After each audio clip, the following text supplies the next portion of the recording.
Throughout the night, the Americans pursued the Republican Guard. By daybreak, they'd smashed an entire division, leaving over 100 tanks and armored vehicles smoking on the battlefield. The remaining Republican Guard divisions made a desperate retreat, and the Americans continued to hunt them down. It looked like the Americans now had the Republican Guard at their mercy. But something had happened inside Kuwait that would help save them from destruction.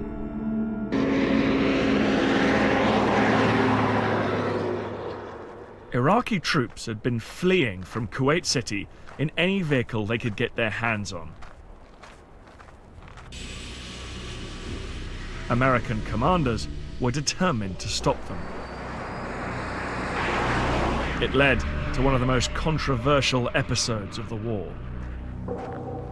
Using laser-guided bombs, pilots attacked Iraqi vehicles along a stretch of this road leading north from Kuwait City. This created a roadblock, and behind it, hundreds of vehicles became trapped in a giant traffic jam. This made them totally vulnerable to the American aircraft overhead. Some of them were so desperate to escape that they drove off across the desert. Every available American aircraft was ordered into the attack, with devastating results.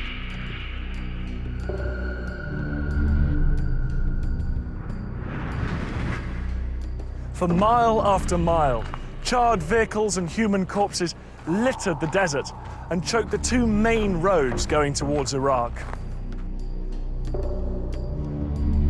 An estimated 2,000 vehicles were destroyed. Only very few of them were tanks or armored personnel carriers. Most were civilian vehicles stolen by the Iraqi army as they fled Kuwait City. Nobody knows how many hundreds or thousands of Iraqis died in the attacks. The American leadership realized that pictures like these would soon be on television around the world, and they feared it would look like a massacre. This would become a key factor in deciding when to end the war.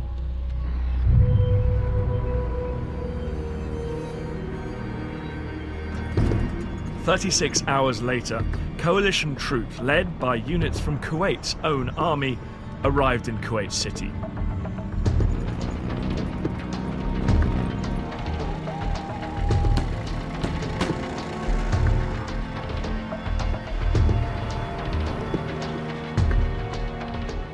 The streets soon filled with vehicles as people celebrated the end of the Iraqi occupation.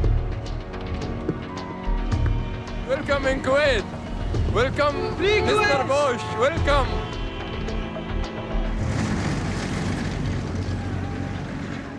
Alongside them were American troops, greeted as heroes, as liberators of a country that had been subjected to months of horror by the Iraqi regime.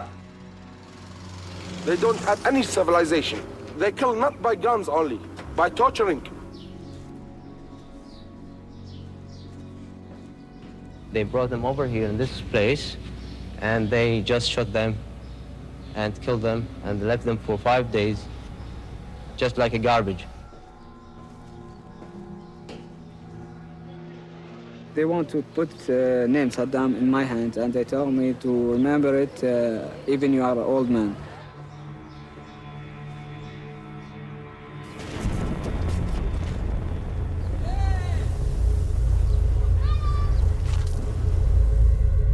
With the liberation of Kuwait, the main political goal of the war had been achieved.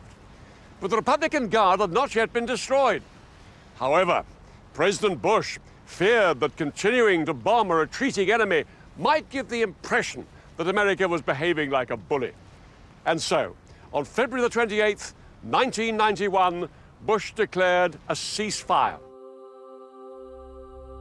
I am pleased to announce that exactly 100 hours since ground operations commenced and 6 weeks since the start of Operation Desert Storm, all United States and coalition forces will suspend offensive combat operations.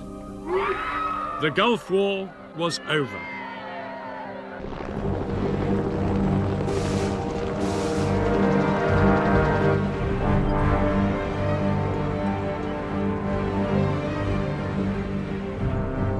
Within weeks, tens of thousands of coalition troops began the long journey home. All of them grateful that the mass casualties they'd feared had never materialized.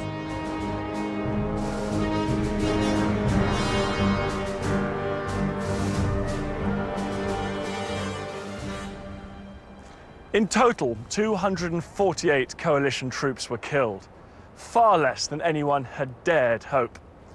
Nobody knows how many Iraqis died, though some estimates put the figure at over 30,000, including 3,000 civilians. Despite the pre-war fears of the coalition, it had turned out to be one of the most one-sided battles in modern history.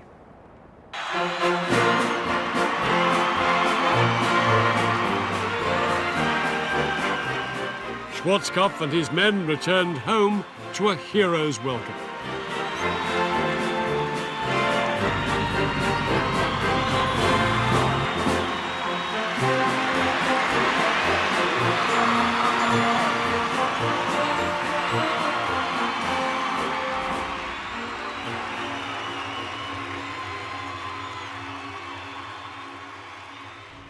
The Allies could have chased Saddam all the way to Baghdad, but they had no authority from the UN and no wish to become mired in Iraq. Instead, they hoped that Saddam would now be too weak to be a threat.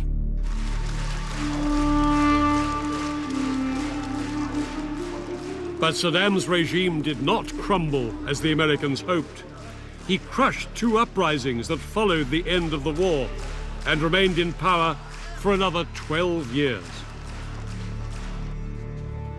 Several thousand US forces remained in Saudi Arabia to keep watch on Saddam's army. Osama bin Laden has claimed that it was this presence of US troops in the Muslim Holy Land of Saudi Arabia that motivated him to launch a series of attacks against American interests. This culminated in the events of September the 11th, 2001. President Bush's son, George W. Bush, was now in the White House, and in response to the 9/11 attacks, he declared a global war on terror. As part of this war, he launched a US and British-led invasion of Iraq in 2003, which ousted Saddam Hussein from power. Thousands of British and American troops remain in Iraq to this day, dealing with the consequences. No one knows when they will return home.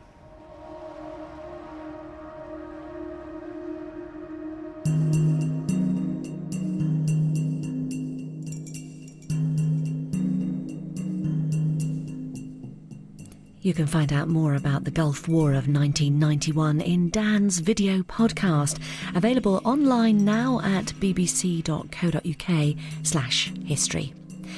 Next tonight on BBC Two, Jack D hosting Have I Got News for You?